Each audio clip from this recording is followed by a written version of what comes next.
Hi everyone, my name is Carol and I'm here with Angela today.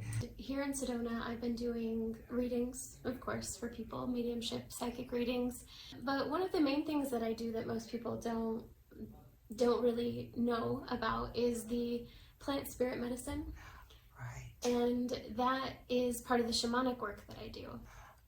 Let's start with that, the plant spirit medicine. When people hear that, most people are going to think about, the herbs that you ingest, through teas or whatever concoctions, tinctures, etc. Mm-hmm.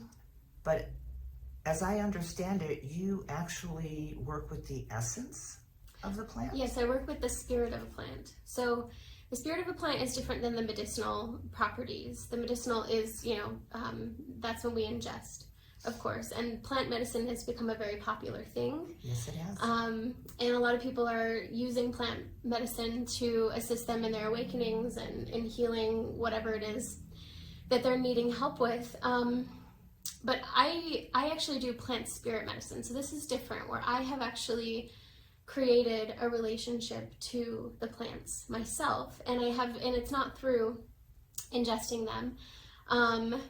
There's a protocol that I learned, but I actually journey into the spirit essence of the plant, and I communicate with the spirit of the plant.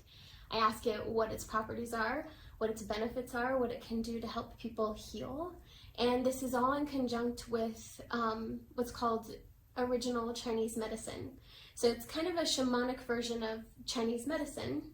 How do you discover which plant spirit is going to be able to help a particular client? So if you're familiar with journeying, have you journeyed before? Explain what journeying is for those who have no idea. Okay, so shamanic journeying is it's journeying between the worlds into, you have the upper world, the middle world, the lower world, and you also have the journeying through an altered state of consciousness. Yes, through an altered state of consciousness. It's kind of like meditation, but there's a specific way that you do it, right? And you do it the same way every time, because journeying it's a ceremony, and so you want to make sure it becomes a ritual. So when you journey to the spirit of a plant, most often in journeying, it's a very symbolic process. So lots of symbolism comes through. And so sometimes I show up and I'm like literally speaking to what looks to me as the spirit of the plant, and I'm getting, communication in that way. Other times the plant takes me on a journey, and I go and I see all these symbolic things, and then I have to kind of put the pieces together. The founder of this is actually Elliot Cowan.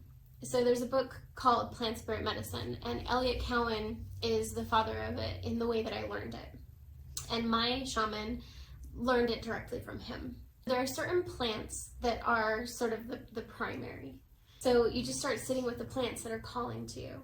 And then they'll share their medicine with you. And then when I'm in a session with a client, I will know, because of the plants I've sat with, which one I can call on for certain things. I would think that working with plant spirits rather than the actual plant itself makes it more of an energy work, which means that you can do it long distance. It doesn't have to be done in person. It's like long distance healing. It's like Reiki kind of stuff. Well, I actually started off with Reiki. Reiki is how I started doing energy work. And that's when I met my shaman, and she ended up showing me some other techniques that she does, which I was like, this is way more powerful than Reiki. And so I've never found anything like the spirit of a plant to move energy in the body. And yes, it can. Ooh, goosebumps. You can do it anywhere. So you can do it long distance. You can do it in person.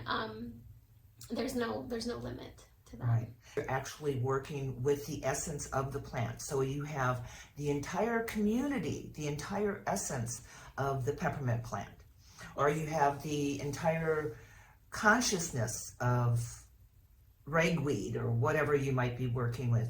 Working with the plant spirit seems to be more pure, because you're tapping right into that vast consciousness rather than going through a single plant. Yes, you are. You're tapping into the vast consciousness for sure. They're all in communication with each other. But the other thing about this too, Carol, that's so important is you are going to the plant for permission. So you're creating a relationship to the plant. Anytime you create a relationship with anything, it makes it so much more powerful, right? So you're honoring the plant's essence, and you're not just taking from it. Yes. But you're giving it offerings. You're doing, you know, whatever you need to create that relationship and cooperation. And one thing I want to share about this actually is that when we are using plants in plant spirit medicine, for example, and we have not communicated with the plant directly and asked for its permission, there are a few things that can happen with that. You know, sometimes you'll have a really bad experience with the plant. It won't give you what Nobody it is likes that you're to be looking used. for. Nothing likes to be used. Yeah, exactly.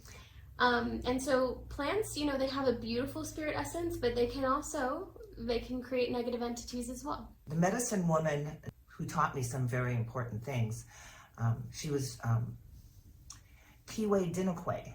She's from the Ojibwe tribe in Wisconsin. Anyhow, she drove home the point that we do not use plants. We work with them. Yes. And so you create a relation, like Angela said, you create a relationship with them so that it will assist you.